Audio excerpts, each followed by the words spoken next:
এই বিল্ডিংয়ে দুইটা কর অঞ্চল আছে, কর অঞ্চল 8 এবং কর অঞ্চল 14। নিচের অংশে কর অঞ্চল 8, উপরের অংশে কর অঞ্চল 14। আগুনটা লেগেছিল 10ম তলায়, এটা সার্কেল 302। তো আজকে শনিবার, ছুটির দিন। এই সময় অফিসে আমাদের অফিসের কোনো কর্মকর্তা কর্মচারী থাকে না। আমাদের সিকিউরিটির ব্যবস্থা আছে, তারা সিকিউরিটির রুমে থাকে। তো আমরা আগুনের সঠিক কারণ, আমি কথা বলেছি ফায়ার সার্ভিসের সঙ্গে, সঠিক কারণ এখনও জানা যায়নি, ক্ষয়ক্ষতির পরিমাণ সম্পর্কে এখনও জানা যায়নি।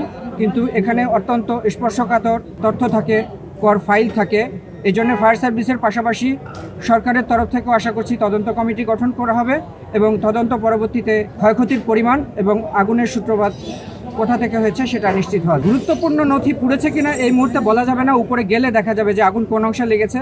আমাদের সার্কেলের সেকশন অংশে নথি থাকে, তো সেকশন অংশে আগুন লেগেছে কিনা ওখানে গেলে বোঝা যাবে যে নথি পুড়েছে। এটা যেহেতু ছুটির দিন, ওইখানে সাধারণ মানুষের যাওয়ার সুযোগ নেই, স্বভাবতই এখানে কোনো বিশেষ কোনো কারণ দেখছি না, ন্যাচারাল কারণ ছাড়া, মানে শর্ট সার্কিট বা বৈদ্যুতিক গোলযোগ এই ধরনের কারণ হওয়ার সম্ভাবনা সবচেয়ে বেশি। আপনারা জানেন যে ছুটির দিন হলেও আমাদের নাইট গার্ড যারা, তারা নিরাপত্তার কারণে ভবনে থাকতে হয়। সেই কারণে ছুটির দিন হলেও তাদেরকে ভবনে থাকতে হয়েছে এবং যখনই আগুনের সূত্রপাত হবে, আগুনের সূত্রপাত হওয়ার সঙ্গে সঙ্গে প্রথমে আমাকে ফোন করেছে এবং আমি বলেছি আগে ফায়ার সার্ভিসকে ফোন দেন, আমি পরে কথা বলবো।